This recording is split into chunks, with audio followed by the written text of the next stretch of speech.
Aliens and UFO की अफवाह को और ज्यादा बढ़ावा दिया बॉब लजार ने। 1989 में बॉब लजार अचानक से दुनिया के सामने आता है और ये क्लेम करता है कि वो एरिया 51 के सेक्टर 4 में एज ए इंजीनियर काम कर रहा था, जो कि एक अंडरग्राउंड फैसिलिटी है एंड वहां पर उसने एक यूएफओ के ऊपर रिवर्स इंजीनियरिंग करी थी ताकि वो एलियन टेक्नोलॉजी को समझ पाए एंड उसे अपने अकॉर्डिंगली यूज कर पाए। लजार की इन बातों ने पूरी दुनिया में खलबली मचा दी और सभी लोग एरिया 51 को एलियंस का अड्डा कहने लगे और तभी से एरिया 51 दुनिया भर में सबसे ज्यादा मशहूर जगहों में से एक बन गया। एंड लजार आज भी सुर्खियों में बने रहते हैं और कई पॉडकास्ट में भी दिखाई देते रहते हैं। एंड आज भी लजार एरिया 51 में एलियंस की मौजूदगी की अफवाहों के बाजार को गर्म करे बैठे हैं। पर एक्चुअली में ये सब बॉब ने मशहूर होने के लिए करा था एंड लुक वो मशहूर हो भी गया एंड आज तक वो सुर्खियों में बना हुआ है, विच इज वाई मैं उसकी आज यहाँ पर बात कर रहा हूँ। और ऐसा ही कुछ एक और इंसान ने करने की कोशिश करी थी और वो इस चीज को एक स्टेप और आगे ले गया, जिसके कारण उसकी दाल नहीं गली, क्योंकि उसने ये तक कह दिया था कि वो एक जे रॉड नाम के एलियन के साथ एक फ्लाइंग डिस्क यानी कि एक स्पेसशिप के ऊपर काम कर रहा था एंड वो उस एलियन यानी कि जे रॉड से टेलीपैथिकली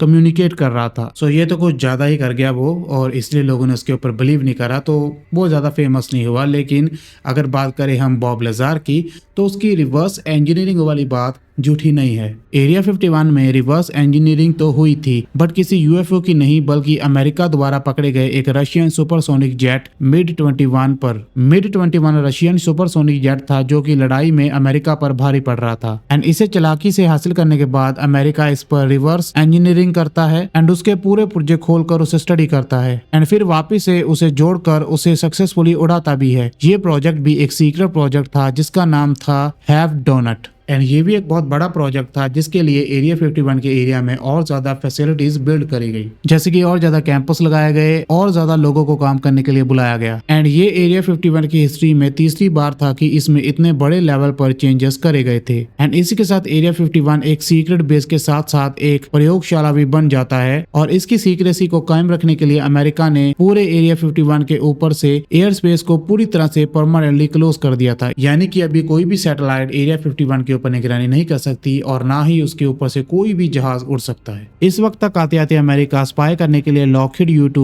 एंड A12 का यूज नहीं कर सकता था बिकॉज अभी रशियन सैटेलाइट्स ये सभी ऊपर से मॉनिटर कर रही थी। सो इसके बाद CIA अपना ये एरिया 51 पूरी तरह से यूनाइटेड स्टेट एयरफोर्स को सौंप देता है एंड फिर एरिया 51 में पूरी तरह से यूनाइटेड स्टेट एयरफोर्स का कंट्रोल हो जाता है, जिसके बाद USAF भी एरिया 51 को इसी तरह से टॉप सीक्रेट रखती है एंड अपने एयरक्राफ्ट एंड एयरक्राफ्ट ट्रेनिंग को सीक्रेटली